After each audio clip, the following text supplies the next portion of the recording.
Hello everyone, I welcome you all to this incredible platform of Indologus. तो आज के इस वीडियो में हम हिस्ट्री का एक काफ़ी इंपॉर्टेंट टॉपिक जो है नेशनल मूवमेंट्स ऑफ इंडिया को डिस्कस करने वाले हैं। ये टॉपिक आपके आने वाले एग्जाम्स के लिए काफ़ी ज़्यादा यूजफुल रहेगा। तो चलिए इस वीडियो को स्टार्ट करते हैं। And our first question is, what was the reason the British gave for dividing Bengal. तो देखिए, जो बंगाल था इसका डिवीज़न 1905 में किया गया था बाय लॉर्ड कर्जन। एंड जो रीज़न ब्रिटिश ऑफिशियल्स ने इंडियंस को दिया था that was option number C, administrative convenience. तो उनका बेसिकली रीज़न ये था that Bengal was a very large province और उसमें जो रूल करना है उसको ईजी बनाने के लिए उसको दो प्रोविंसेस में डिवाइड कर दिया था। One was Bengal and one was East Bengal. Administrative convenience was the reason that the British gave for dividing Bengal. The partition of Bengal was the decision of separating eastern parts of Bengal from the rest of Bengal. तो eastern part जो बंगाल का था उसको separate कर दिया था main Bengal से। It was announced on 19 July 1905 को इसे अनाउंस किया था by the Viceroy of India, Lord Curzon। और उस टाइम पर जो इंडिया के वाइसरॉय थे वो लॉर्ड कर्जन थे और इन्होंने ही बंगाल का डिवीज़न किया था। The decision had come after Lord Curzon claim that Bengal was too large to be governed effectively. तो जो गवर्नेंस थी बंगाल की उसको इफेक्टिव बनाने के लिए बंगाल का डिवीज़न किया गया था। That was the reason that was given by the British officers in India. So next question देख लेते हैं। Our next question is, in which place was the organization named Golden League? Very important question. Formed to work for boycott and the Swadeshi movement. Right answer हो जाएगा इसके लिए option number D, यानी कि देवगढ़। तो Deogarh that is located in Bengal, that is located in Bihar, sorry. तो यहाँ पर गोल्डन लीग का फॉर्मेशन हुआ था जो ब्रिटिशर्स का बॉयकॉट करती थी और स्वदेशी मूवमेंट जो 1905 में बेसिकली स्टार्ट हुआ था इसको सपोर्ट करती थी। So in 1904 the golden league was established at देवगढ़। और देवगढ़ with the objective of boycotting the British, यानी ब्रिटिशर्स का बॉयकॉट करती थी organisation golden league. It was founded in Bihar in the year 1904। ये भी आपने ध्यान में रखना है बंगाल के डिवीजन से पहले। And advancing the Swadeshi movement in Bihar. तो जो स्वदेशी मूवमेंट स्टार्ट हुआ था उसे बिहार में चलाने के लिए, बिहार में एडवांस करने के लिए हम कह सकते हैं, फिर बिहार में उसको इफेक्टिव तरीके से चलाने में जो योगदान था that was of golden league which was formed in 1904 at Deogarh, Bihar. Next question, partition of Bengal was withdrawn in. तो राइट आंसर हो जाएगा इसके लिए ऑप्शन नंबर सी, यानी कि 1911 में जो बंगाल का पार्टीशन था इसको विड्रॉ कर लिया गया था बिकॉज इंडिया में काफ़ी ज़्यादा प्रोटेस्ट हो रहे थे against the partition of Bengal. क्योंकि जो बंगाल का पार्टीशन करने का मेन जो ऑब्जेक्टिव था that was the divide and rule policy of the Britishers in India. तो इंडियंस को जब ये समझ आने लगा था तो उन्होंने काफ़ी ज़्यादा प्रोटेस्ट किए जिसकी वजह से जो बंगाल का पार्टीशन था इसको विड्रॉ कर लिया गया। The partition of Bengal was annulled in 1911 by Lord Hardinge and it should be Lord Hardinge. It was done in response to the Swadeshi movement's riots in protest against the policy. तो काफ़ी ज़्यादा protest और रियॉट्स हो रहे थे हमारी country में Swadeshi movement के through against this policy of the partition of Bengal, जिसके वजह से the partition of Bengal was annulled in 1911 by Lord Hardinge. इनका नाम भी आपने ध्यान में रखना है। Next question, which movement was started as a reaction to the partition of Bengal? Right answer हो जाएगा इसके लिए ऑप्शन नंबर सी, यानी कि स्वदेशी मूवमेंट। यानी कि Swadeshi movement was basically the main movement which was started in Bengal, जो बंगाल में स्टार्ट हुआ था बेसिकली प्रोटेस्ट करने के लिए पार्टीशन ऑफ बंगाल को। So, when the Lord Curzon, the Viceroy of India, announced the partition of Bengal in July 1905, तो July 1905, 19 July was the exact date you have to remember. So, Indian National Congress initiated the Swadeshi movement in Bengal.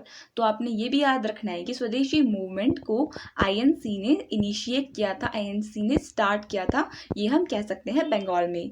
The Swadeshi movement now known as make in India campaign, तो इसका दूसरा नाम था make in India campaign, was officially proclaimed on August 7, 1905। तो 7 August 1905 को ये movement start हुआ था at the Calcutta Town Hall in Bengal. You have to remember this as well. So चलिए नेक्स्ट क्वेश्चन डिस्कस कर लेते हैं। नेक्स्ट क्वेश्चन है हमारा, what was the actual reason considered to be behind the partition of Bengal by Lord Curzon. Right answer हो जाएगा इसके लिए ऑप्शन नंबर डी, यानी कि divide and rule policy of the Britishers. तो मैंने आपको पहले भी बताया था कि the main reason behind the partition of Bengal was the divide and rule policy of the Britishers. So important points देख लेते हैं। The actual reason consider to be behind the partition of Bengal in 1905 by Lord Curzon was divide and rule policy of the Britishers. So partition of Bengal was announced on 19 July 1905 को announce किया था by Lord Curzon, the then viceroy of India, यानी कि at the time Lord Curzon was the viceroy which we have already discussed and implemented on 16 October 1905। तो ये date भी आपने ध्यान में रखनी है। 16 अक्टूबर 1905 में इम्प्लीमेंटेशन हो गया था of the partition of Bengal and the date was decided on 19 July 1905। Lord Curzon was the then viceroy of India and he announced the partition of Bengal. ये भी आपने ध्यान में रखना है। Next question, which movement started after the partition of Bengal. Very easy question. Right answer हो जाएगा इस क्वेश्चन के लिए ऑप्शन नंबर बी, यानी कि स्वदेशी मूवमेंट को स्टार्ट किया था after the partition of Bengal. इसको अपोज करने के लिए, इसके अगेंस्ट प्रोटेस्ट करने के लिए, रेजिस्ट करने के लिए जो स्वदेशी मूवमेंट है इसको स्टार्ट किया गया था। सो इसमें इम्पॉर्टेंट पॉइंट नहीं है because it is we have already discussed the important points of the Swadeshi movement started on 7 August 1905 और ये प्री गांधीयन एरा का एक one of the most successful movement था। ये भी आपने ध्यान में रखना है। नेक्स्ट क्वेश्चन देख लेते हैं, which British viceroy in India carried out the partition of Bengal। Very easy question discuss कर चुके हैं। राइट आंसर हो जाएगा ऑप्शन नंबर डी, यानी कि लॉर्ड कर्जन ने बंगाल का डिवीजन किया था। Bengal was partitioned by the British viceroy Lord Curzon. Curzon announce the partition of Bengal on 20 July 1905। So 19 या फिर 20 जुलाई, यहाँ पर आप देख सकते हैं बहुत सारे बुक्स में 19 जुलाई दिया है, बहुत सारी बुक्स में 20 जुलाई दिया है। सो 19 या 20 जुलाई के बीच में आप दोनों ही डेट्स को कंसिडर कर सकते हैं। So the partition came into effect on 16 October 1905 में ये इफेक्ट में आया था। अगर एग्जाम्स में स्पेसिफिकली डेट पूछी जाती है तो 19 और 20 जुलाई दोनों प्रेजेंट नहीं होंगे, इसकी आसपास की डेट प्रेजेंट होगी, ईदर 19 जुलाई और 20 जुलाई। तो आपको दोनों में से किसी एक के ऊपर टिक करना है। So at the time of partition Bengal was the biggest province of British India that included Bihar and parts of Odisha. तो जब बंगाल का पार्टीशन किया गया था तब जो बंगाल था वो काफ़ी बड़ा प्रोविंस था, हम कह सकते हैं हमारी कंट्री का सबसे बड़ा प्रोविंस था, जिसमें ओडिशा के पार्ट भी आता था और बिहार के कुछ पार्ट्स भी आते थे। सो नेक्स्ट क्वेश्चन देख लेते हैं, when was the Muslim league founded. Important question है। राइट आंसर हो जाएगा ऑप्शन नंबर ए, यानी कि 1906 में मुस्लिम लीग का फॉर्मेशन हुआ था। तो formation of Muslim league was done in the year 1906 AD under the leadership of Aga Khan, Nawab Salimullah of Dhaka and Nawab Mohsin ul Mulk. तो इनके द्वारा जो मुस्लिम लीग है उसका फॉर्मेशन किया गया था आगा खान, नवाब सलीमुल्लाह ऑफ ढाका एंड नवाब मोहसिन उल मुल्क। And Waqar ul Mulk was the first president of Muslim league. ये भी काफ़ी बार एग्जाम में पूछा गया है, आपने इसे ध्यान में रखना है। Waqar ul Mulk was the first president of Muslim League. Next question, in which year did Lord Curzon announce the partition of Bengal. Right answer हो जाएगा ऑप्शन नंबर बी, यानी कि 1905 में लॉर्ड कर्जन ने बंगाल का पार्टीशन अनाउंस कर दिया था। तो option B will be the correct answer. So the idea was to divide Bengal into two parts, that was Bengal और ईस्टर्न बंगाल में उसे डिवाइड करना। The western Bengal included Bihar and Odisha. So the Western Bengal, Bihar and Odisha were retained under Bengal, while the remaining portion of the Bengal and Assam form the eastern Bengal. तो देखिए जो western Bengal था, जैसे दो बंगाल में डिवीजन कर दिया था बंगाल का, one was normally Bengal and one was the eastern Bengal. तो वेस्टर्न बंगाल जो था बिहार और उड़ीसा ये बंगाल के पार्ट थे। So western Bengal WBO, so this was the part of Bengal। And जो असम और ईस्टर्न बंगाल था, असम और जो बचा हुआ बंगाल था वो ईस्टर्न बंगाल का पार्ट था। Calcutta was the capital of Bengal, ये ध्यान में रखना है, and Dhaka was the capital of eastern Bengal. तो बंगाल की कैपिटल क्या थी? कैलकाटा थी, और ईस्टर्न बंगाल की कैपिटल थी Dhaka. Next question, which freedom fighter from Bengal stood against the partition of Bengal by the British government? तो राइट आंसर हो जाएगा इसके लिए ऑप्शन नंबर सी, यानी कि बिपिन चंद्र पाल। तो बिपिन चंद्र पाल ये खड़े हुए अगेंस्ट द ब्रिटिश गवर्नमेंट, किसको अपोज करने के लिए? पार्टीशन ऑफ बंगाल को, and he was from Bengal. So option C will be the correct answer, Bipin Chandra Pal. So Bipin Chandra Pal was one in Lal Bal Pal. तो लाल बाल पाल का जो ट्रियो था इसमें one was this, Pal stands for Bipin Chandra Pal, Lal stands for Lala Lajpat Rai, Bal stands for Bal Gangadhar Tilak, and Pal stands for Bipin Chandra Pal. He started the Swadeshi movement against the partition of Bengal. He stood against the partition of Bengal by the British government and he was one among the Bengal. इसलिए काफ़ी ज़्यादा important बनता है, you have to remember this. So let's move towards the next question. Next question है हमारा, the Swadeshi movement was a consequence of the announcement of the partition of Bengal by। तो जो same question है उसको different तरीके से exam से पूछा जा सकता है। So this is one of the another way of asking the question, who did the partition of Bengal.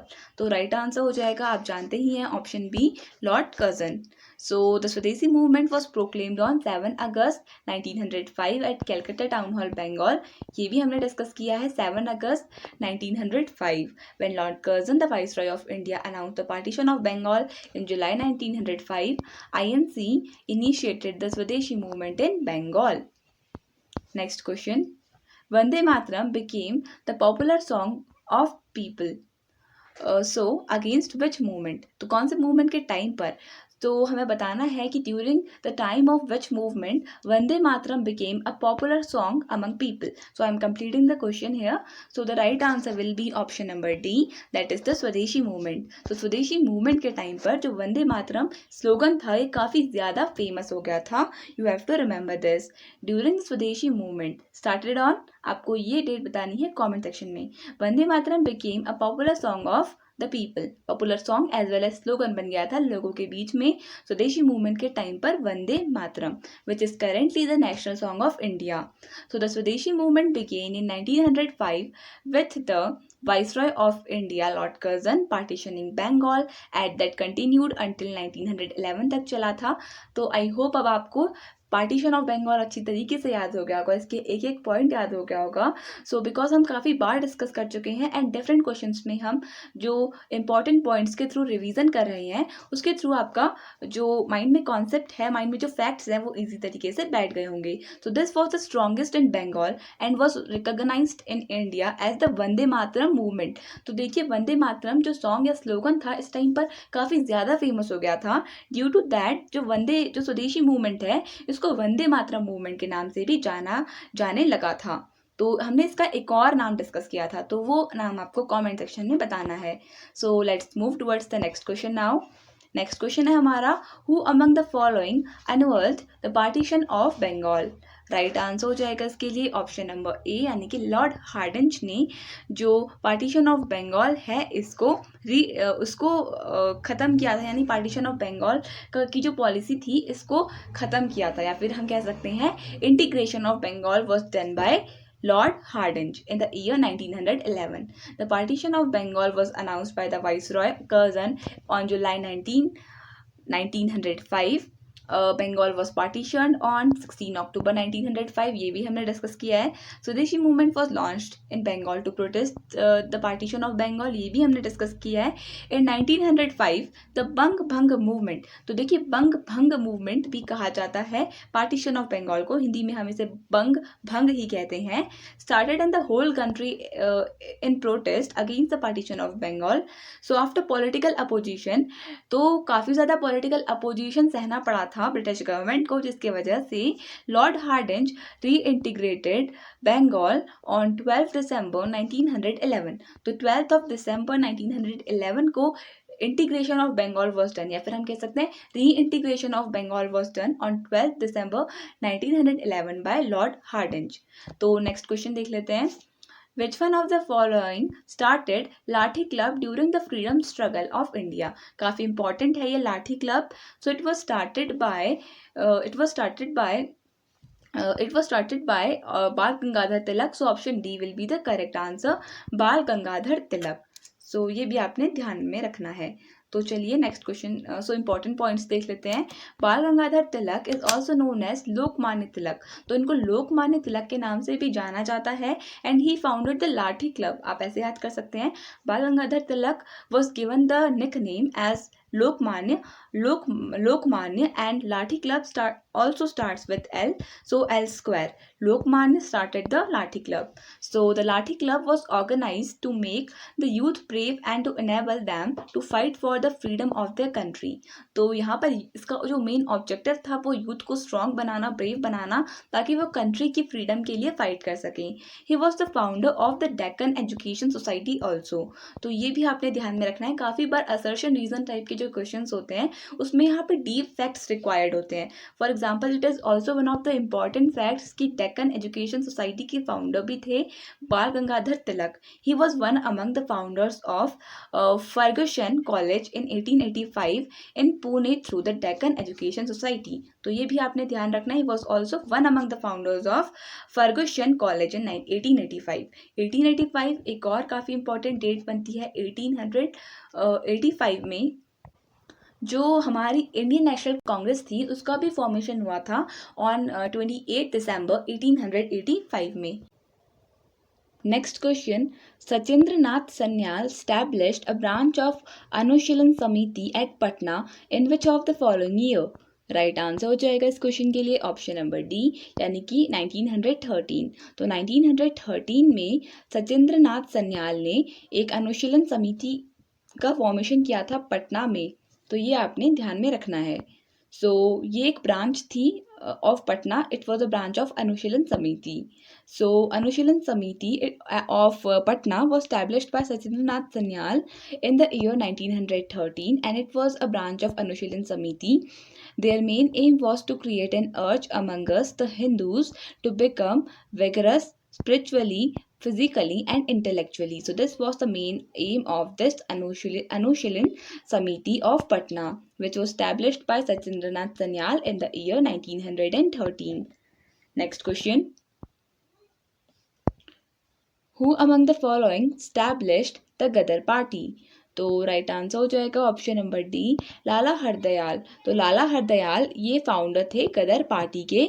You have to remember this. तो देखते हैं इसके important points. The Gadar party was an international political movement organised by Indians to end the British rule in India. तो Gadar party का formation किया था Indians ने to fight against the British rule in India. 1913 में इसका फॉर्मेशन हुआ था. ये भी आपने ध्यान में रखना है. और इसके हेडक्वार्टर्स थे.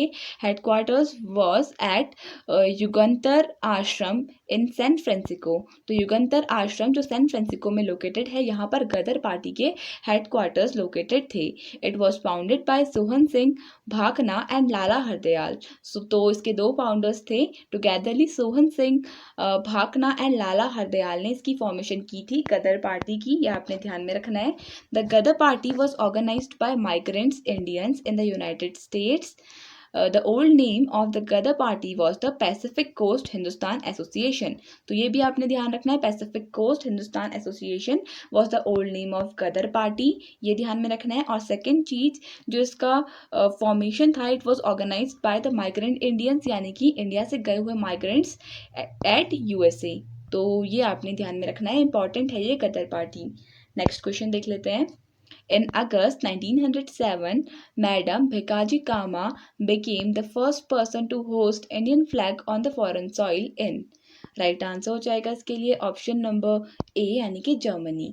तो जर्मनी में 1907 में मैडम भिकाजी कामा इन्होंने फर्स्ट पर्सन थी जिन्होंने इंडियन नेशनल फ्लैग को होस्ट किया था फॉरेन सॉइल में यानी किसी दूसरी कंट्री में। So option A Germany will be the correct answer. Madam Bhikaji Cama hosted the Indian flag in Germany में इन्होंने होस्ट किया था। International socialist conference was being held at Stuttgart where the flag was hosted in the year 1907। तो year भी आपने ध्यान में रखना है। अगस्त 1907 में जर्मनी में मैडम भिकाजी कामा ने इंटरनेशनल सोशलिस्ट कॉन्फ्रेंस के अंदर जो इंडियन फ्लैग है इसको होस्ट किया था। She is also known as the mother of Indian revolution, काफ़ी इंपॉर्टेंट है, इनको मदर ऑफ इंडियन रिवॉल्यूशन के नाम से भी जाना जाता है। And she founded the Paris Indian society का फॉर्मेशन भी इन्होंने किया था। ये भी आपने ध्यान में रखना है। एक बार इंपॉर्टेंट पॉइंट्स रिवाइज कर लेते हैं। 1907 में मैडम भिकाजी कामा ने जर्मनी में इंडियन फ्लैग को होस्ट किया था और यहाँ पर कॉन्फ्रेंस का नाम भी ध्यान में रखना है और इनको मदर ऑफ इंडियन रिवॉल्यूशन भी कहा जाता है। और इसके अलावा इन्होंने पेरिस इंडियन सोसाइटी का फॉर्मेशन भी किया था। Next question, which of the following is called as the mother of Indian revolution. Right answer हो जाएगा इसके लिए ऑप्शन नंबर बी यानी कि मैडम भिकाजी कामा को कहा जाता है as the mother of Indian revolution. ये हम ऑलरेडी डिस्कस कर चुके हैं। सो इम्पॉर्टेंट पॉइंट्स देख लेते हैं। सो इम्पॉर्टेंट पॉइंट्स इस क्वेश्चन में हैं कि जो madam Cama is known as the mother of Indian revolutionaries in of India. So Bhikaji Cama is also known as madam Cama and because of her contributions to the Indian freedom movement is recognised as the mother of Indian revolution. तो इन्होंने काफ़ी ज़्यादा contribution किए थे Indian freedom movement में, इसलिए इन्हें mother of Indian revolution के नाम से जाना जाता है। Next question, Abhinav Bharat a secret society of the revolutionaries was organised by. Right answer हो जाएगा इस क्वेश्चन के लिए ऑप्शन नंबर बी यानी कि वी डी सरवाकर। तो वी डी सरवाकर इन्होंने एक सीक्रेट सोसाइटी का फॉर्मेशन किया था जिसका नाम था अभिनव भारत। ये आपने ध्यान में रखना है। सो Abhinav Bharat Society was a secret society established by Vinayak Damodar Sarwakar and his brother Ganesh Damodar Sarwakar in the year 1904। ये ईयर भी आपने ध्यान में रखना है। 1904 में अभिनव भारत जो एक सीक्रेट सोसाइटी थी इसका फॉर्मेशन किया था वी डी सरवाकर और इनके ब्रदर ने। Next question, who launched the struggle in Ahmedabad in 1917-18 के बीच में which evolved the। Right answer हो जाएगा इसके लिए ऑप्शन नंबर बी यानी कि इंडस्ट्रियल वर्कर्स के लिए इन द ईयर 1917 और 18 के बीच में गांधी जी ने अहमदाबाद मिल स्ट्राइक करवाई थी। अहमदाबाद मिल स्ट्राइक जो हुई थी अहमदाबाद में उसके अगेंस्ट स्टेप उठाया था Gandhi ji. Launch the struggle in Ahmedabad in between 1917 to 18 which evolve the industrial workers. So Mahatma Gandhi was called by Anusuya Sarabhai for helping in fighting for justice for the mill workers। तो मिल workers के लिए को justice दिलाने के लिए गांधी जी ने Ahmedabad mill strike जो था उसके अगेंस्ट एक्शन लिया था। तो ये आपने ध्यान में रखना है। 1917 से लेकर 1918 के बीच का पीरियड था of Ahmedabad mill strike. Next question, in which of the following years did Japan invade India resulting in the Battle of Impahal। Important question है। राइट आंसर हो जाएगा ऑप्शन नंबर ए यानी कि 1944। तो 1944 में battle of Imphal was fought. So in the battle of Imphal Japan invaded India यानी Japan ने India के ऊपर हमला किया था। ये आपने ध्यान में रखना है। So in 1944 Japan invade India resulting in the battle of Imphal. The Battle of Impahal took place from March to July 1944 in the vicinity of the city of Impahal, the capital state of the Manipur in northeastern India। तो current में इम्पहाल ये capital है मणिपुर की और यहाँ पर battle of इम्पहाल लड़ा गया था 1944 में between India and Japan. Next question, who among the following had organized in 1904 a secret society of revolutionaries named Abhinav Bharat। Right answer हो जाएगा इसके लिए ऑप्शन नंबर डी यानी कि वीडी सावरकर, जो हम ऑलरेडी डिस्कस कर चुके हैं। 1904 में एक सीक्रेट सोसाइटी का फॉर्मेशन किया था वीडी सावरकर ने, जिसका नाम था Abhinav Bharat. Abhinav Bharat was a society that was organised by VD Savarkar in 1904. It was founded by V.D. Savarkar and his brother Ganesh Damodar Savarkar. The society believed in the armed rebellion which carried out a few assassinations of the British officials. तो basically जो ये अभिनव Bharat society थी, ये armed rebellion यानी कि ये violence के ऊपर बिलीव करती थी, और यहाँ पर इन्होंने काफ़ी ज़्यादा असैसिनेशन भी किए थे of British officials. Next question, who founded the Anushilan Samiti of Dhaka? Right answer हो जाएगा इसके लिए ऑप्शन नंबर बी यानी कि पुलन दास ने फॉर्मेशन किया था अनुशीलन समिति ऑफ ढाका। ये आपने ध्यान में रखना है, option B will be the correct answer. Dhaka Anushilan Samiti was founded in November 1905 as a branch of Anushilan Samiti. It was initiated under the leadership of Pulan Bihar Das. तो जो इसका इनिशिएशन था, it was done by Pulin Behari Das. Pulin Das was arrested in the Barisal conspiracy case in 1913, and after this the progress of the committee was halted. Next question देख लेते हैं, in which year was the all India Muslim league formed in Dhaka? Right answer हो जाएगा option number D यानी कि 1906 में all India Muslim league का formation हुआ था ढाका में। So next question, who was the president of home rule league in Bihar? तो बिहार की जो होम रूल लीग थी, इसके जो प्रेसिडेंट थे वो कौन थे? राइट आंसर हो जाएगा इसके लिए ऑप्शन नंबर बी यानी कि Mazhar ul Haq was the president of home rule league in Bihar. Mazhar ul Haq, ये आपने ध्यान में रखना है। So option B will be the correct answer, that is Mazhar ul Haq. The home rule movement of Annie Besant had great impact on Bihar too. The Home Rule League movement was started in Bihar in the year 1916 में ही start हो गया था।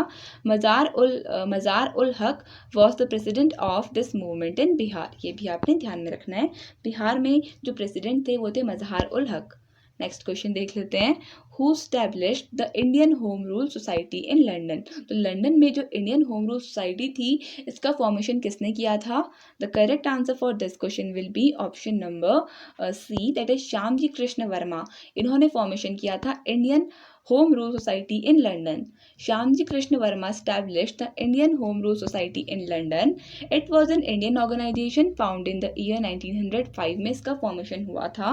It aimed to promote the cause of self-rule in British India. तो इसका main objective था to promote the cause of self-rule within India. So it was founded with the help of other Indian nationalists like Bhikaji Cama. तो इस जो society थी home rule society of London, तो इसमें और भी इंडियन नेशनलिस्ट ने शामिल थे behind the formation of the society. वो थे Bhikaji Cama, SR. Rana, Dadabhai Naoroji etcetera, who were present in Britain at that time.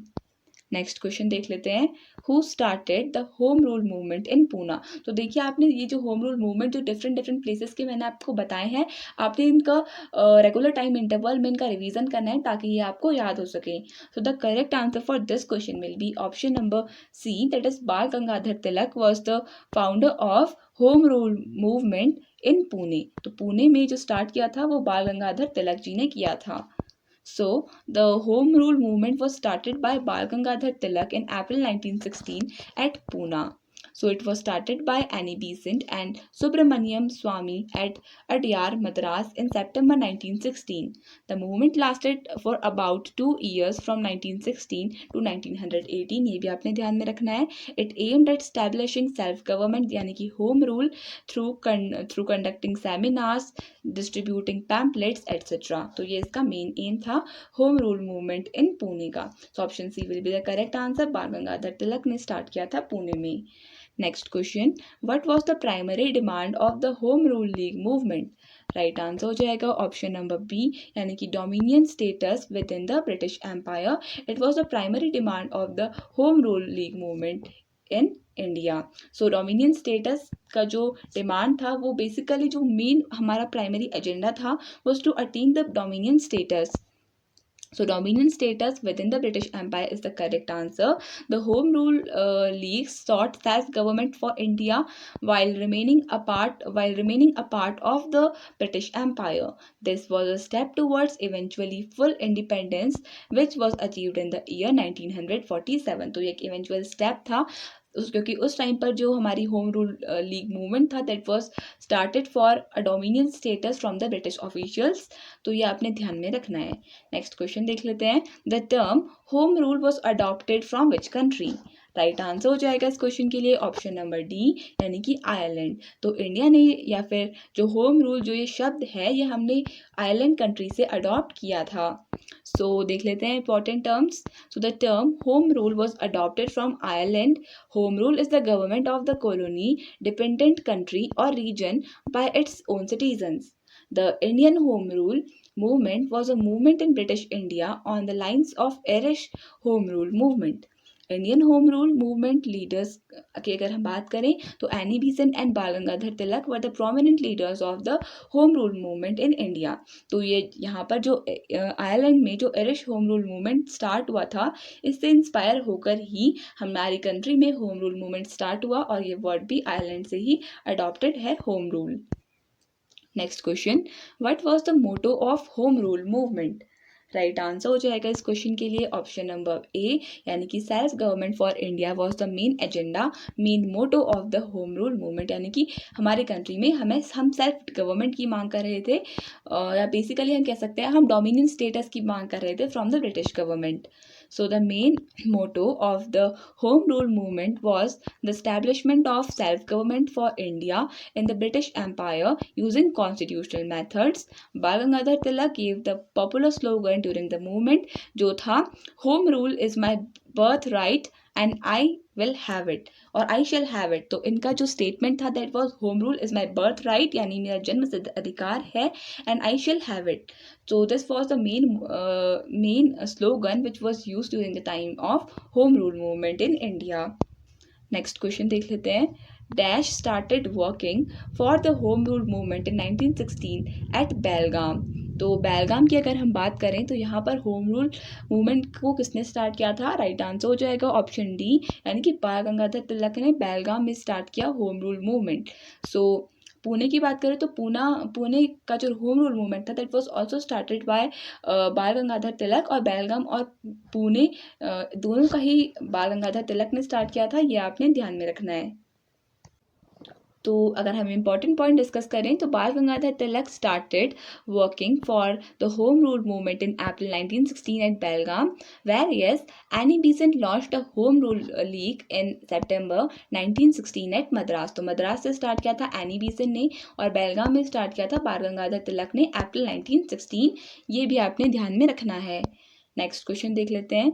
Who among the following was connected to the home rule movement in India? तो right answer हो जाएगा इसके लिए option C यानी कि Annie Besant was connected to the home rule movement in India. So important points देख लेते हैं. Annie Besant was connected to the home rule movement in India. Annie Besant launched the all India home rule league in 1916 along with बाल गंगाधर तिलक. तो बाल गंगाधर तिलक जी के साथ Annie Besant ने home rule movement को start किया था. Any Besant was an ardent supporter of the Irish self rule. तो यहाँ की भी ये सपोर्टर थे. आयरिश का जो होम रूल था मूवमेंट था उसकी भी ये बड़ी सपोर्टर थी. Annie Besant fought for the freedom of thought, secularism, women's right and various social issues. Next question. Which of the following movements is not related to Gandhi ji? Right answer हो जाएगा option number C यानी कि home rule movement से associated नहीं थे गांधी जी. ये आपने ध्यान में रखना है. इसके अलावा non cooperation, civil disobedience and quit India movement से एसोसिएटेड थे Gandhi ji. Home rule movement is the only one among the above all stated movements which are not related to Gandhi ji. Associated नहीं थे सिर्फ होम रूल मूवमेंट से, otherwise इन तीनों movement से associated थे Gandhi ji. Next question. Who among the following was a British reformer, a campaigner for women's right and supporter of Indian nationalism? तो right answer हो जाएगा इसके लिए ऑप्शन नंबर ए, यानी कि एनी बेसेंट। तो एनी बेसेंट एक ब्रिटिश रिफॉर्मर थी, कैंपेनर थी, और विमेन की जो राइट थी उनकी सपोर्टर थी, विमेन्स राइट सपोर्टर भी थी, और इंडियन नेशनलिज्म को भी सपोर्ट करती थी। तो option A will be the correct answer.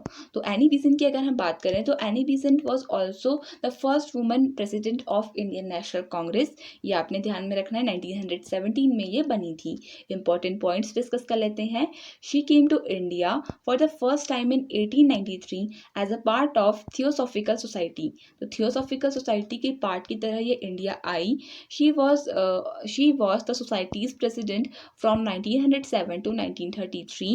Any Besant set up Central Hindu College at Banaras in 1898। ये भी आपने ध्यान में रखना है, काफ़ी इंपॉर्टेंट है। She also join the Indian National Congress and became the president in the year 1917।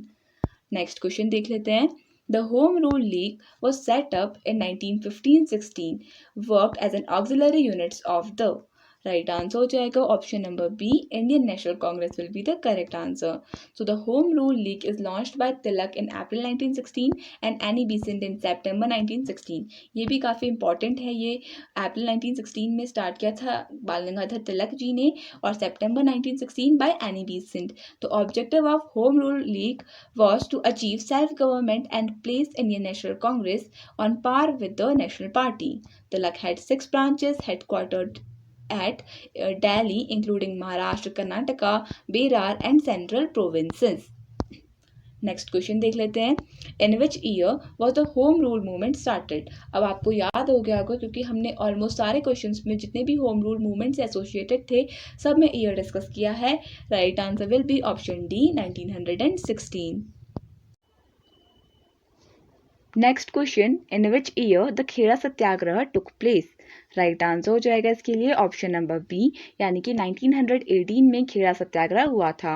So the Kheda satyagraha begin on 11 March 1918 just after the 4 days of great mill strike in Ahmedabad. तो 11 मार्च खेड़ा सत्याग्रह स्टार्ट हुआ था and Kheda it is located in Gujarat. और जो Ahmedabad mill strike थी 1918 में हुई थी, उसके जस्ट 4 days बाद खेड़ा सत्याग्रह स्टार्ट हुआ था। Next question, What was the major reason behind the Kheda satyagraha. Right answer हो जाएगा इस क्वेश्चन के लिए ऑप्शन नंबर डी, यानी कि ऑल ऑफ दीज। यानी कि जो मेजर रीजन था behind the Kheda satyagraha, that was crop failure, no reduction in revenue and British still force the people to pay the revenue. तो देखिए the people of Kheda they were drastically hit by the crop failure, और उसके बाद जो उनका revenue था उसमें कोई भी रिडक्शन नहीं किया जा रहा था बाय द ब्रिटिश गवर्नमेंट, और वो स्टिल फोर्स कर रहे थे पीजेंट्स को कि वो अपने जो टैक्सेस है, रेवेन्यूज़ है, उनको पे करें। सो इसकी वजह से इसके अगेंस्ट फाइट करने के लिए इस खेड़ा सत्याग्रह को लॉन्च किया गया था। So, due to the outbreak of plague and crop failure, the farmers and peasants of Kheda district of Gujarat demand the relaxation of revenue, tax and land taxes. तो basically जो peasants और farmers थे Kheda district of Gujarat के, वो मांग रहे थे relaxation in revenue, but the British government was not in a mood to give the relaxation to the farmers. So for support to the farmers and peasants, Gandhi ji in 1918 led the Kheda movement. तो farmers का support करने के लिए गांधी जी ने Kheda movement को start किया था 1918 में। ये आपने ध्यान में रखना है। Next question, Kheda is located in which Indian state? तो राइट आंसर हो जाएगा इसके लिए ऑप्शन नंबर सी, यानी कि गुजरात में लोकेटेड है खेड़ा डिस्ट्रिक्ट। सो नेक्स्ट देख लेते हैं। नेक्स्ट क्वेश्चन है हमारा, which of the following Indian great leader became the follower of Mahatma Gandhi due to Kheda Satyagraha. तो राइट आंसर हो जाएगा इसके लिए ऑप्शन नंबर ए, यानी कि ऑप्शन नंबर ए, यानी कि सरदार Vallabh Bhai Patel. It must be A, but here it has been written like C, but it should be A because सरदार वल्लभ भाई पटेल ये खेड़ा सत्याग्रह के वजह से गांधी जी के फॉलोअर बन गए थे। ये आपने ध्यान में रखना है। So the main leader of the whole movement was Mahatma Gandhi along with Sardar Vallabh Bhai Patel. They played the role of the main follower of the Mahatma Gandhi during the movement. तो मेन फॉलोअर की तरह सरदार वल्लभ भाई पटेल जी ने गांधी जी को सपोर्ट किया था in this Kheda Satyagraha. You have to remember this and this correction will be made in the PDF. So next question देख लेते हैं। In which year the Ahmedabad mill strike took place. तो राइट आंसर हो जाएगा इस क्वेश्चन के लिए ऑप्शन नंबर बी, यानी कि 1918 में ही अहमदाबाद मिल स्ट्राइक हुई थी और उसके जस्ट 4 डेज बाद खेड़ा सत्याग्रह स्टार्ट हुआ था. So on 15 March 1918 the Mahatma Gandhi launched his hunger strike. One of the first campaigns Gandhi ji led in 20th century after his return from South Africa was Ahmedabad Mill Strike in February 1918. तो ये भी आपने ध्यान में रखना है. One of the first campaign था Ahmedabad mill strike जो गांधी जी ने साउथ अफ्रीका से लौटने के बाद किया था और अहमदाबाद मिल स्ट्राइक हुई थी 1918 में, Feb 1918 में. सो चलिए नेक्स्ट क्वेश्चन डिस्कस कर लेते हैं. Next question, the Ahmedabad mill strike was associated with. Right answer हो जाएगा ऑप्शन नंबर ए, यानी कि इंडस्ट्रियल वर्कर्स से एसोसिएटेड थी Ahmedabad mill strike. So the Ahmedabad mill strike is regarded as Mahatma Gandhi's first starvation strike. तो महात्मा गांधी जी की जो फर्स्ट स्टारवेशन स्ट्राइक थी वो उन्होंने अहमदाबाद मिल स्ट्राइक के अंडर की थी. So it was the first fasting and to death of Mahatma Gandhi in Ahmedabad mill strike जो 1918 में हुई थी. The textile mill employees in Ahmedabad went on strike in 1918 to demand economic justice after the mill owners stop giving out plague bonuses. सो जब जो मिल owners थे उन्होंने plague के जो बोनसेस थे वो देना बंद कर दिया था, तो तब अहमदाबाद मिल स्ट्राइक हुई थी जहाँ पर वर्कर्स ने डिमांड किया था to have their plague bonuses. Basically इस पीरियड पे क्या हुआ था कि अहमदाबाद या ऑल ओवर इंडिया में ही हम कह सकते हैं कि यहाँ पर जो प्लेग की बीमारी थी वो काफ़ी ज़्यादा फैल रही थी. तो जो भी मिल वर्कर्स थे वो अपने घरों को, अपने विलेजेस को लौट रहे थे. सो जो मिल ओनर्स थे उनको काफ़ी ज़्यादा नुकसान हो रहा था, तो इन्होंने प्लेग बोनसेस देना स्टार्ट कर दिया, जिस वजह से काफ़ी ज़्यादा लोग जो फैक्ट्रीज छोड़ के चले गए थे वो वापस आने लगे. जब लोग ज़्यादा क्वांटिटी में मिल ओनर्स के पास वापस आने लगे, तब उस टाइम पर क्या हुआ कि जो प्लेग बोनसेस थे मिल ओनर्स ने उन्हें बंद कर दिया, जिसकी वजह से जो फार्मर्स थे जो इंडस्ट्रियल वर्कर्स थे वो अपने प्लेग बोनसेस को डिमांड कर रहे थे. सो next question, Which major disease was spreaded in India during 1916 and 17? तो राइट आंसर हो जाएगा इसके लिए ऑप्शन ए, यानी कि प्लेग डिजीज फैली थी during the period of 1916 and 1917. You have to remember this. Next question देख लेते हैं. Who called Mahatma Gandhi for resolving the issue of Ahmedabad mill strike? Right answer हो जाएगा ऑप्शन ए, यानी कि अनुसुईया बेन साराभाई. तो अनुसुईया बेन साराभाई इन्होंने बुलाया था गांधी जी को ताकि ये रिजॉल्व कर सके अहमदाबाद मिल स्ट्राइक के इशू को. तो Anusuiya Ben approached Gandhi whom the mill owners and workers respected and asked him to intervene and help resolve the impasse between the workers and the employers. तो वर्कर्स और एम्प्लॉयर्स के बीच का जो डिस्प्यूट था उसको रिजॉल्व करने के लिए अनुसुईया बेन साराभाई ने गांधी जी को बुलाया था to resolve the problem of Ahmedabad mill strike. ये आपने ध्यान में रखना है. Gandhi ji supported the interest of the workers despite being friends with Ambalal. तो अंबालाल साराभाई जो अहमदाबाद मिल स्ट्राइक के ओनर थे, तो जो इसके प्रेसिडेंट थे एट द टाइम, तो गांधी जी इनके साथ अच्छे फ्रेंड्स थे, but still he supported the interest of the workers. Next question, Which weapon was used by Mahatma Gandhi in Ahmedabad mill strike? Right answer हो जाएगा इसके लिए ऑप्शन बी, यानी कि हंगर स्ट्राइक की थी गांधी जी ने अहमदाबाद मिल स्ट्राइक को सक्सेसफुल बनाने के लिए.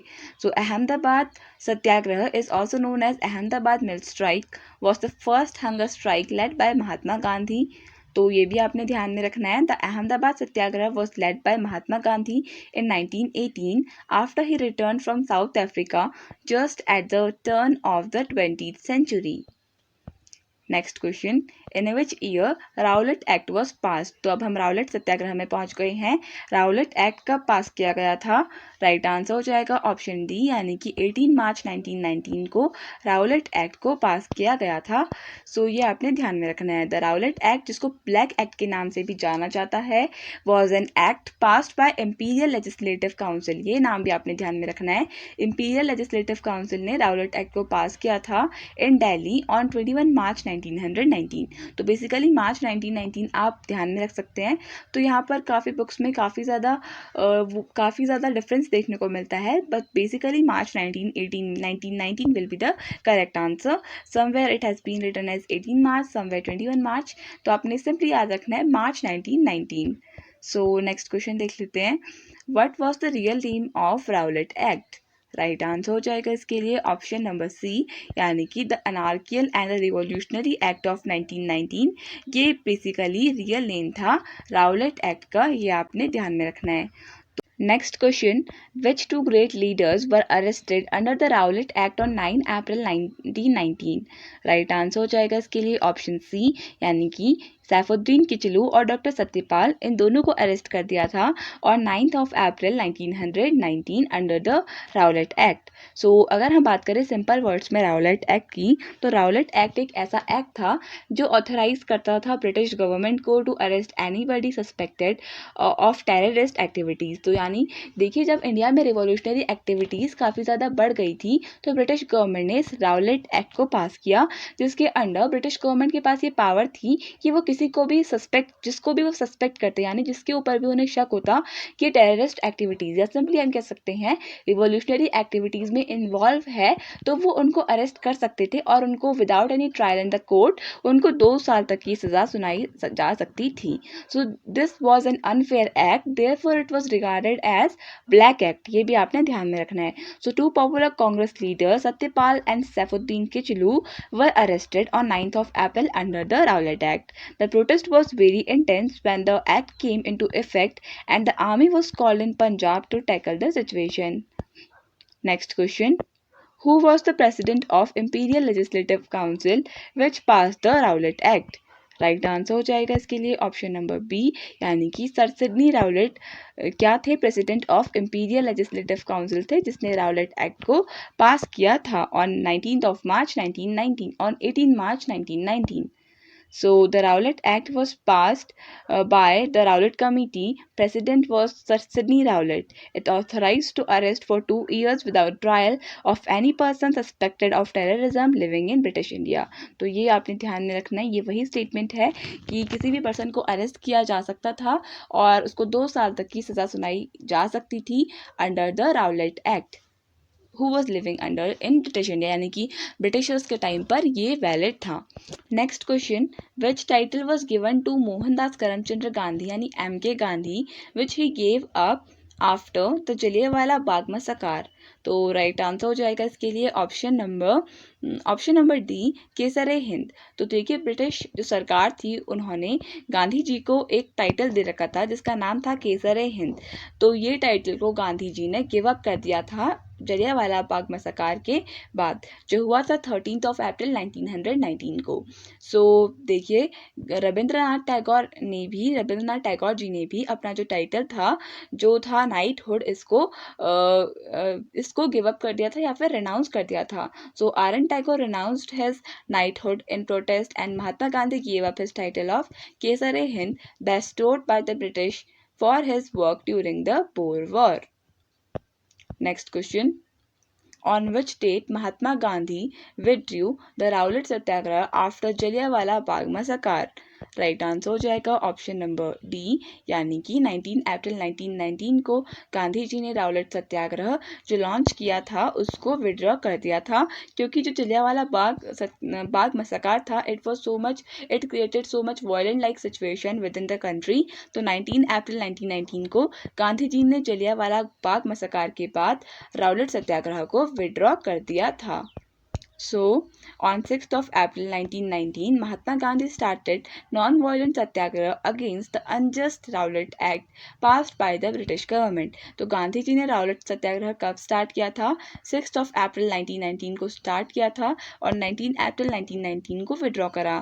But Gandhi ji overwhelmed by the total atmosphere of violence withdrew the movement on 18 April after confessing a Himalayan blunder.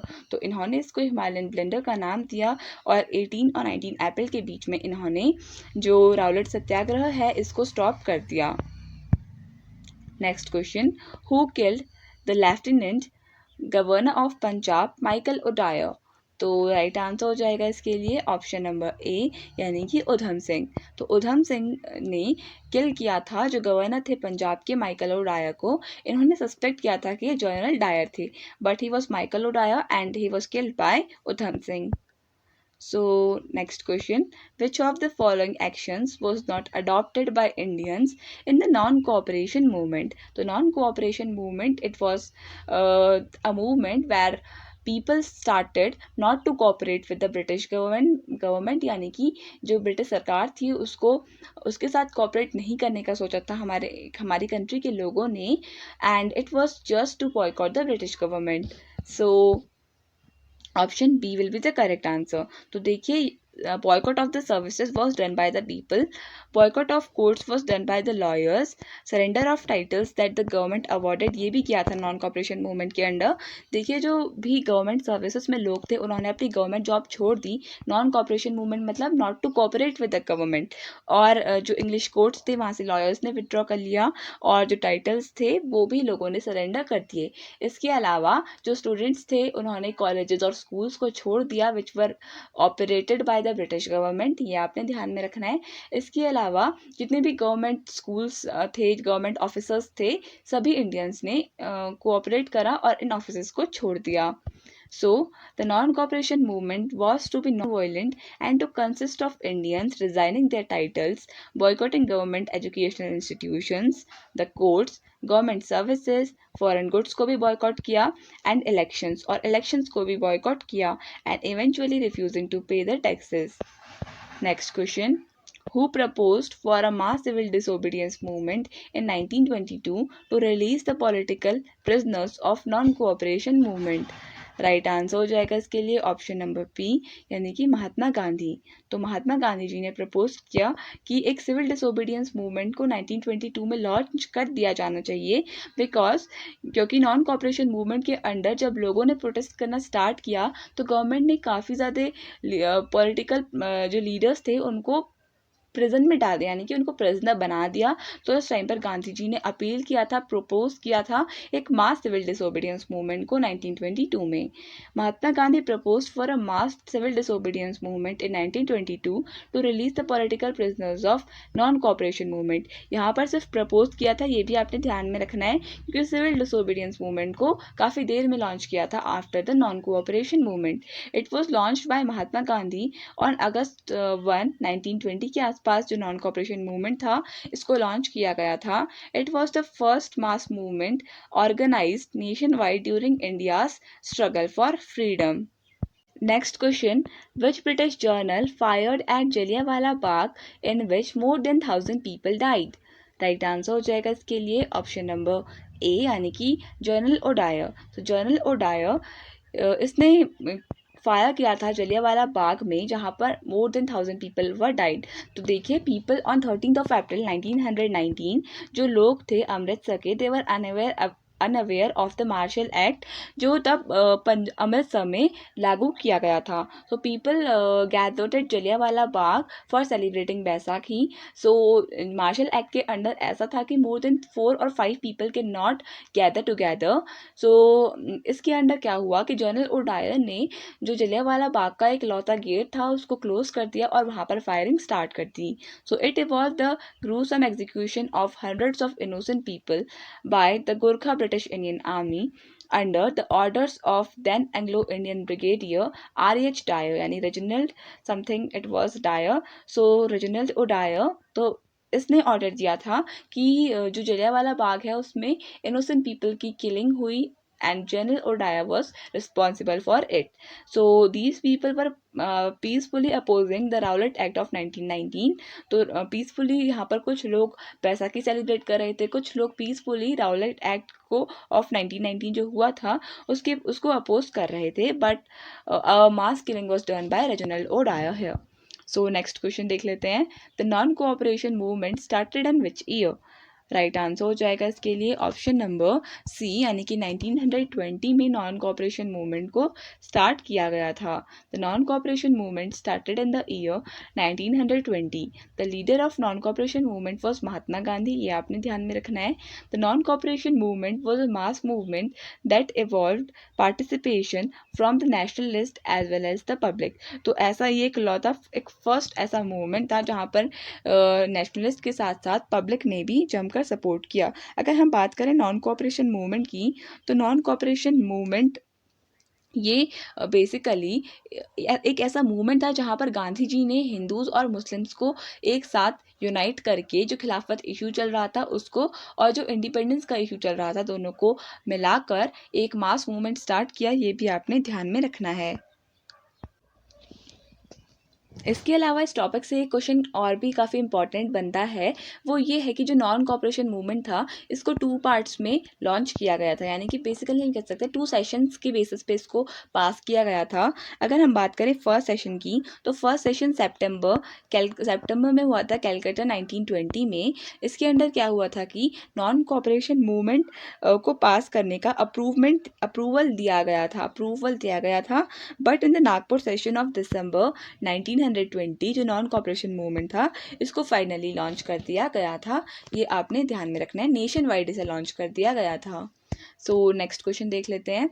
In which year did the Khilafat movement started? Right answer हो जाएगा option number C, यानी कि 1919 में ही जो खिलाफत मूवमेंट था ये start हुआ था। So the Khilafat movement between 1920 AD to 1922 AD। So यहाँ पर कुछ पीरियड में थोड़ा बहुत टाइम पीरियड में डिफरेंस दिखता है, बट 1919 को भी हम कंसिडर कर सकते हैं, 1919 टू 1922 ये time period will be the most suitable among these options, because यहाँ पर 1919 और 1921 दिया है, 21 नहीं होगा बिकॉज 1920 को भी इंक्लूड करा है, 22 भी नहीं हो सकता और 23 भी नहीं हो सकता। So option C will be the correct answer. So the Ali brothers Muhammad Ali and Shaukat Ali launched an anti-British movement in the year 1919. The movement was for the restoration of the Khilafat movement. So basic of the Khalifa it must be. So क्या हुआ था after the world war first जो 1918 में and हुई थी, 1914 to 1918 इसका time period था। तो इसके बाद क्या हुआ था कि जो टर्की था that was the part of the Ottoman empire and जो खलीफा थे उनको कंसिडर किया जाता था as the spiritual head of Muslims all over the world. तो देखिए ऐसे ही जो र्यूमर्स फैल रहे थे कि जो ब्रिटिश गवर्नमेंट है वो जो खलीफा है उनके ऊपर काफ़ी हार्श पॉलिसीज़ लगाने वाली हैं, तो Muslims all over the world started protesting against the British government. तो इसके लिए ही जो खलीफा थे उनकी पावर्स को रिस्टोर करने के लिए ही खिलाफत मूवमेंट को लॉन्च किया गया। तो Maulana Abul Kalam Azad also led the movement. It was supported by Mahatma Gandhi and Indian National Congress. On October 1917, on October 17, 1919, खिलाफत डे was celebrated। ये भी आपने ध्यान में रखना है। तो चलिए नेक्स्ट क्वेश्चन डिस्कस कर लेते हैं।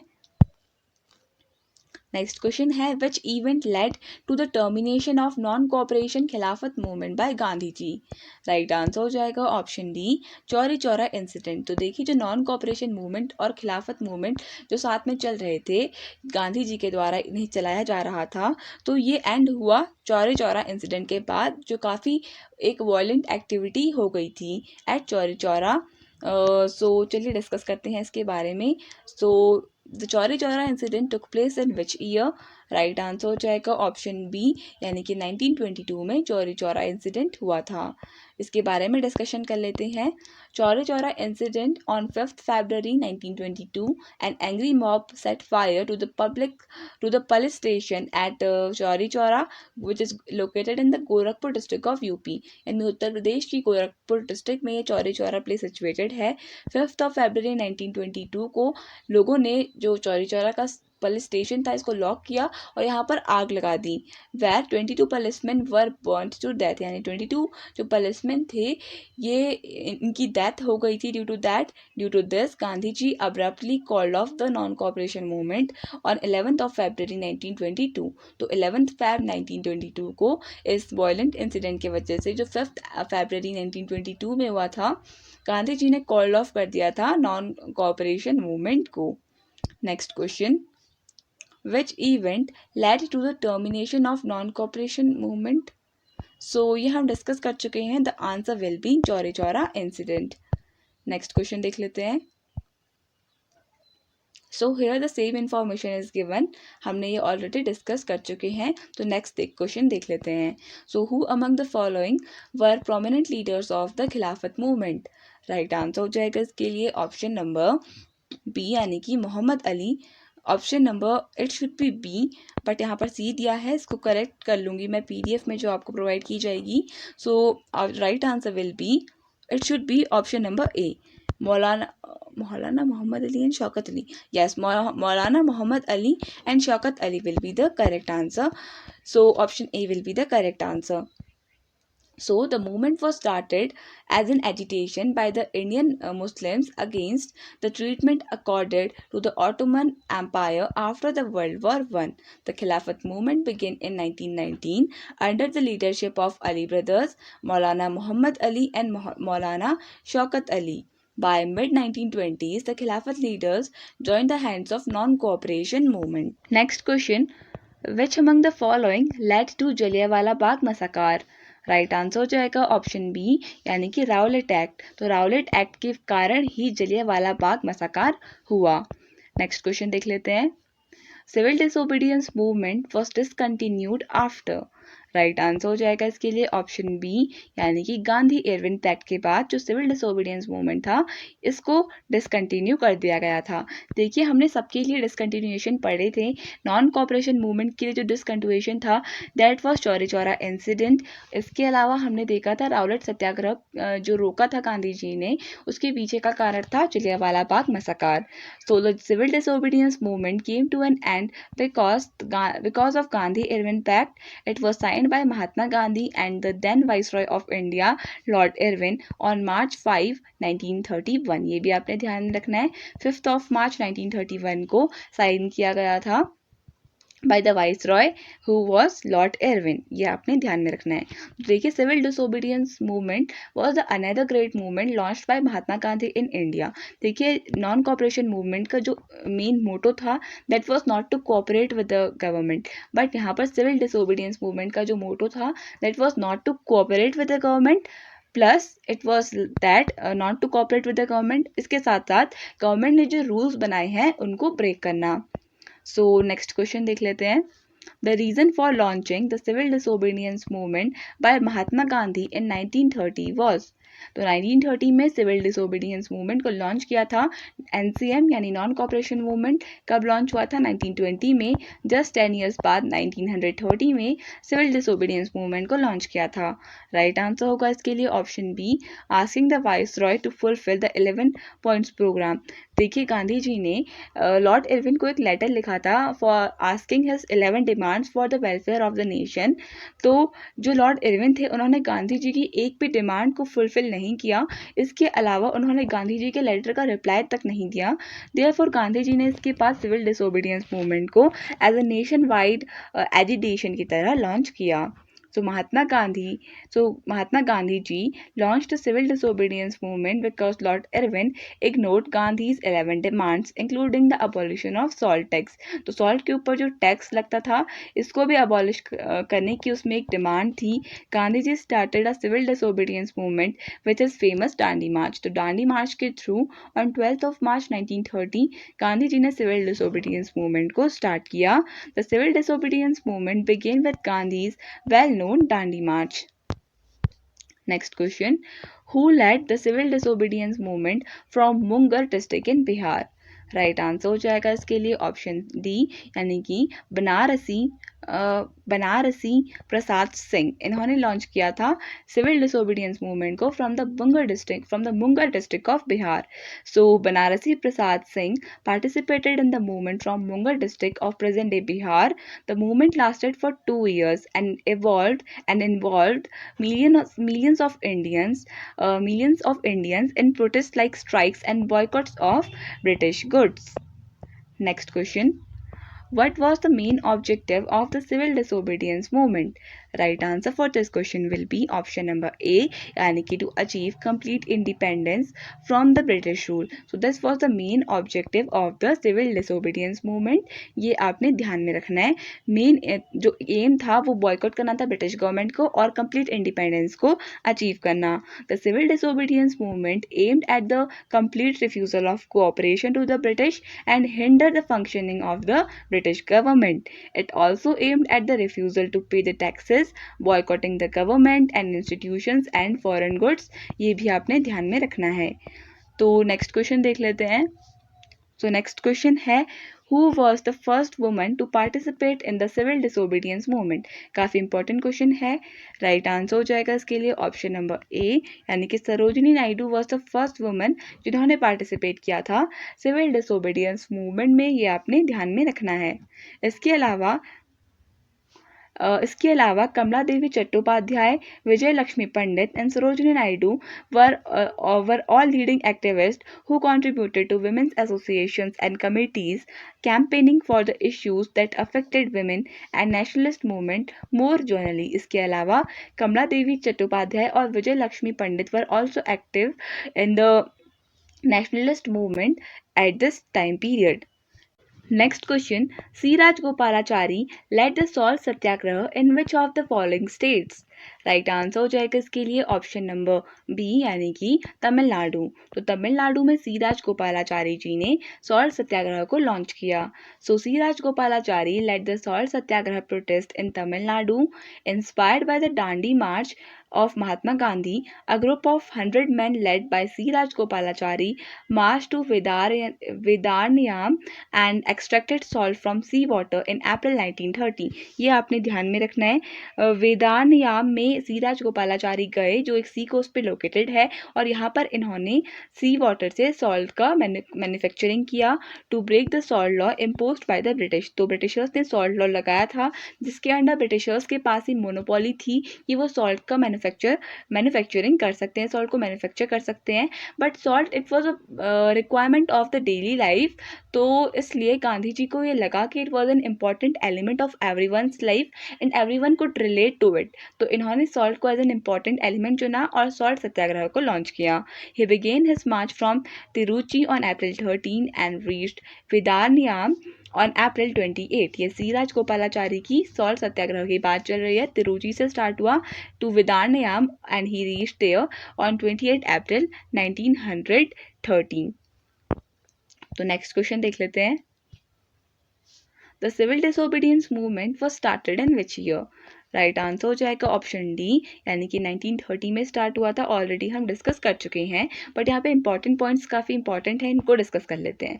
The civil disobedience movement was started in 1930, यानी हम कह सकते हैं 12 मार्च 1930 विद सॉल्ट सत्याग्रह. और कब तक चला ये? 6 अप्रैल को 1930 में. देखिए 12 मार्च 1930 को Gandhi ji along with 78 members हम कह सकते हैं because it included women as well from Sabarmati Ashram से इन्होंने स्टार्ट किया था और 6 अप्रैल 1930 को ये दांडी के कोस्ट में पहुंचे थे और यहाँ पर इन्होंने सॉल्ट का मैन्युफैक्चर किया था. So the civil disobedience movement was launched by Mahatma Gandhi. It was another important movement that began as a protest against the Simon Commission के अगेंस्ट भी हम कह सकते हैं एक प्रोटेस्ट था Dandi march. Next question, What was the main cause of civil disobedience movement of 1930? Right answer हो जाएगा ऑप्शन नंबर ए, यानी कि protest against the monopoly on salt. तो सॉल्ट के ऊपर जो मोनोपोली लगाई थी ब्रिटिश गवर्नमेंट ने, इसको ब्रेक करने के लिए भी जो सॉल्ट सत्याग्रह है इसको लॉन्च किया गया था.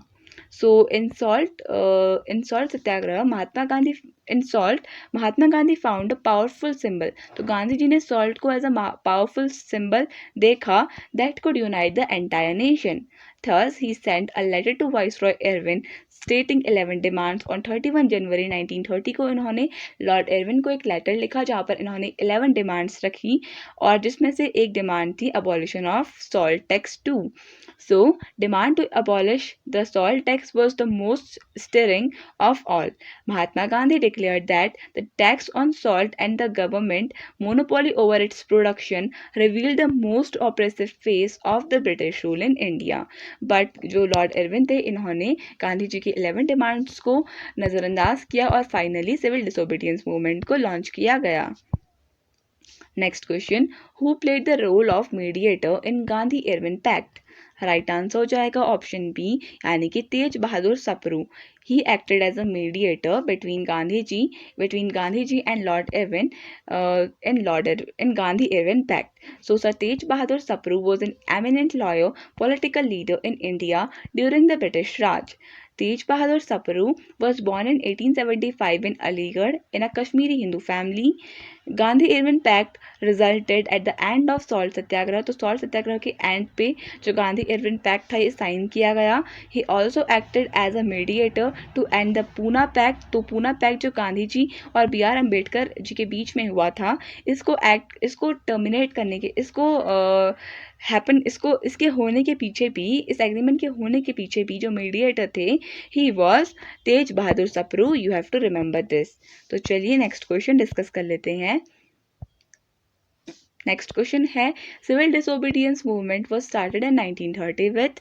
राइट आंसर हो जाएगा ऑप्शन नंबर सी, यानी कि डांडी मार्च के थ्रू जो सिविल डिसोबीडियंस मूवमेंट था, इसको लॉन्च किया गया था.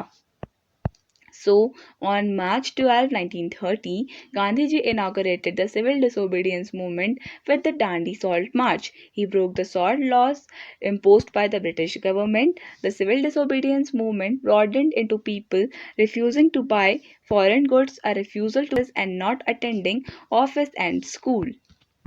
Next question. In Bihar, who among the following was as the first Satyagrahi of the individual सत्याग्रह? देखिए अब हम सिविल डिसोबीडियंस मूवमेंट से आगे बढ़कर इंडिविजुअल सत्याग्रह पर आ गए हैं जो 1940 में लॉन्च किया गया था. तो बिहार में जो फर्स्ट सत्याग्रही थे इंडिविजुअल सत्याग्रह के, वो कौन थे? राइट आंसर हो जाएगा इसके लिए ऑप्शन नंबर बी, यानी कि Shri Krishna Sinha was the first satyagrahi of the individual Satyagraha. So individual Satyagraha in Bihar was started on 28 November 1940 को स्टार्ट हुआ था. Shri Krishna Sinha was the first satyagrahi in Bihar. Anugrah Narayan Singh was chosen to be the second satyagrahi in Bihar under the individual satyagraha. Gauri Shankar was a satyagrahi from Gaya. ये भी आपने ध्यान में रखना है. So next question, who among the following was the second satyagrahi of the individual satyagraha in Bihar? Right answer हो जाएगा इस क्वेश्चन के लिए ऑप्शन नंबर सी, यानी कि डॉक्टर अनुग्रह नारायण सिन्हा. हमने अभी डिस्कस किया. So option C will be the correct answer. Individual Satyagraha in Bihar in 1940 under Maulana Abul Kalam Azad. The 53rd Congress session was held in Ramgarh present Jharkhand. तो झारखंड के रामगढ़ में 53rd session of Indian National Congress हुआ था, जिसके अंडर इंडिविजुअल सत्याग्रह को लॉन्च करने की बात हुई थी. ये भी आपने ध्यान में रखना है 1940 में. Next question, Bhoodan movement in India was started bye. Right answer हो जाएगा इसके लिए ऑप्शन नंबर बी, यानी कि विनोबा भावे. तो विनोबा भावे ने स्टार्ट किया था भूदान मूवमेंट को हमारी कंट्री इंडिया में. ये आपने ध्यान में रखना है. So option B will be the correct answer. Important facts देख लेते हैं. So Bhoodan movement in India was started by Vinoba Bhave. The Bhoodan movement और द लैंड गिफ्ट मूवमेंट, इस भूदान मूवमेंट को लैंड गिफ्ट मूवमेंट के नाम से भी जाना जाता है, was a voluntary land reform movement in India. It was started by Acharya Vinoba Bhave in 1951 in Pochampally village now in Telangana, also known as भूदान पोचमपल्ली. तो भूदान पोचमपल्ली भी अब इस विलेज को कहा जाता है. पोचमपल्ली जो तेलंगाना में है करेंटली, यहाँ से भूदान मूवमेंट को स्टार्ट किया गया था. You have to remember this as well. तो चलिए नेक्स्ट क्वेश्चन को देख लेते हैं. नेक्स्ट क्वेश्चन है हमारा, during the freedom movement who among the following was also called as Lakshmibai of Bihar. Right answer हो जाएगा इसके लिए ऑप्शन सी, यानी कि Ram Swaroop Devi. She was known as the Laxmibai of Bihar. So important points, Bahuria Ram Swaroop Devi was once called as the Lakshmi Bai of Bihar, who led the Quit India movement in Saran district of Bihar in 1942. तो 1942 में राम स्वरूप देवी जी ने इन्होंने बिहार में quit India movement को launch किया था, start किया था in Saran district of Bihar. Therefore she was once regarded as the Lakshmi Bai of Bihar. ये ध्यान में रखना है. She was born in Bhagalpur in a rich family and married to Har Madhav Prasad at the age of 9 years. Next question देख लेते हैं. Next question है हमारा, during which movement Azad Dasta was once active in Bihar. Right answer हो जाएगा option number C, यानी कि Quit India movement. क्विट इंडिया मूवमेंट हुआ था 1942 में. सो क्विट इंडिया मूवमेंट के टाइम पर जो आज़ाद दास्ता था, it was very much popular in the state of Bihar. So option C will be the correct answer. So it was basically a type of organization. तो देखते हैं इसके बारे में. For fighting the tyranny of the British rule, Jayaprakash Narayan organised in Azad Dasta, जो एक freedom brigade था हम कह सकते हैं, in Nepal during the quit India movement. Jayaprakash Narayan, also known as JP, और Lok Nayak was an Indian freedom fighter, theorist and socialist. ये आपने ध्यान में रखना है. और इन्होंने ही ऑर्गेनाइज किया था आज़ाद दास्ता को. ये भी आपने ध्यान में रखना है. सो नेक्स्ट क्वेश्चन देख लेते हैं. With which of the following movements is Aruna Asif Ali associated. Right answer हो जाएगा ऑप्शन नंबर डी, यानी कि क्विट इंडिया मूवमेंट से ही एसोसिएटेड हैं Aruna Asif Ali. So option D will be the correct answer for this question. Important points देख लेते हैं. On 8 August 1942 Mahatma Gandhi gave a clarion call to end British rule and launched the Quit India movement at the session of All India Congress Committee in Mumbai में ये हुआ था. गांधी जी gave the call of do or die. तो इन्होंने करो या मरो या फिर do or die का कॉल भी दिया था in his speech delivered at Gwalior tank मैदान. ये भी ध्यान में रखना है, ग्वालियर टैंक मैदान में इन्होंने अपनी स्पीच को डिलीवर किया था. नाउ पॉपुलरली नोन एज अगस्त क्रांति मैदान. तो अब इसे अगस्त क्रांति मैदान के नाम से भी जाना जाता है, ग्वालियर टैंक मैदान को. नेक्स्ट क्वेश्चन देख लेते हैं. नेक्स्ट क्वेश्चन है हमारा, all India Congress committee AICC meeting to rectify the quit India movement was held at which session. Right answer हो जाएगा ऑप्शन नंबर सी, यानी कि Bombay session. So all India Congress committee AICC meeting to rectify the Quit India movement was held in Bombay session. It was passed by Mahatma Gandhi on 8th of August 1942. Mahatma Gandhi issued Quit India movement in his speech at the Gwalior Tank Maidan in Mumbai, जिसको अब किस नाम से जाना जाता है, अगस्त क्रांति मैदान के नाम से जाना जाता है. तो चलिए नेक्स्ट क्वेश्चन डिस्कस कर लेते हैं. नेक्स्ट क्वेश्चन है हमारा, who coined the slogan quit India. Very easy question. Right answer हो जाएगा इसके लिए ऑप्शन सी, यानी कि यूसुफ मेहर अली. तो इन्होंने कॉइन किया था द टर्म क्विट इंडिया. तो यहाँ पर आप सोच सकते हैं of Mahatma Gandhi also, but Mahatma Gandhi ji ने क्विट इंडिया मूवमेंट को लॉन्च किया था, लेकिन ये slogan quit India it was coined by Yusuf Meher Ali. So important points, the iconic Quit India slogan was coined by Socialist Congress leader and lesser known hero of the Indian national movement, Yusuf Meher Ali, in 1942. He was the founder of National Militia, Bombay Youth League and the Congress Socialist Party. ये भी आपने ध्यान में रखना है, इन parties को भी ध्यान में रखना है. Yusuf Meher Ali, he was an unknown hero of Indian national movement. इनको काफ़ी कम जाना जाता है, but still he coined the term Quit India. Moreover, he was also the founder of National Militia, Bombay Youth League and Congress socialist party. ये भी ध्यान में रखना है. तो चलिए नेक्स्ट क्वेश्चन देख लेते हैं. नेक्स्ट क्वेश्चन है, which Indian nationalist movement is known as August movement. Right answer हो जाएगा ऑप्शन नंबर डी, यानी कि क्विट इंडिया मूवमेंट को अगस्त मूवमेंट के नाम से भी जाना जाता है. The famous quit India movement is also known as August movement. It was launch by Mahatma Gandhi on 8 August 1942 at Gwalior tank maidan Bombay. ये हमने देख चुके हैं. Gandhi ji raise the slogan do or die, ये भी हमें पता है, in his quit India speech. Most of the prominent Congress leaders were imprisoned in the initial days of Quit India movement. Next question. Gandhiji delivered the famous Do or Die speech on. Right answer हो जाएगा option C, यानी कि 8th of August 1942 को गांधी जी ने do or die वाली speech को दिया था eight Gowalia tank maidan, Bombay. So the correct answer is 8 August 1942. Quit India movement was started on 8th of August 1942 from Gowalia tank मैदान, also known as अगस्त क्रांति मैदान, मुंबई। ऑलरेडी डिस्कस कर चुके हैं तो ज़्यादा डिस्कशन नहीं करते हैं इसके ऊपर। At the August Kranti Maidan Mahatma Gandhi delivered his speech of do or die, ये ऑलरेडी डिस्कस कर चुके हैं। सो नेक्स्ट क्वेश्चन है हमारा, to launch which movement did Mahatma Gandhi give the do or die speech? Right answer हो जाएगा इसके लिए option number B, quit India movement. So ये फैक्ट्स हम ऑलरेडी डिस्कस कर चुके हैं, तो आई थिंक हमने सारे इंपॉर्टेंट मूवमेंट्स को डिस्कस कर लिया है। अगर कुछ इंपॉर्टेंट क्वेश्चंस और बनेंगे तो हम नेक्स्ट वीडियो में ज़रूर डिस्कस करेंगे। सो चलिए, अब हमारा होमवर्क क्वेश्चन है जिसका आंसर आपको कॉमेंट सेक्शन में बताना है। And your homework question is, Bhoodan movement in India was started by. तो इसका राइट आंसर आपको कमेंट सेक्शन में बताना है। He was also the first Indian to get Ramon Magsaysay award from India. तो ये भी इंपॉर्टेंट फैक्ट है उनके बारे में, तो इसका आंसर आपको कमेंट सेक्शन में मेंशन करना है।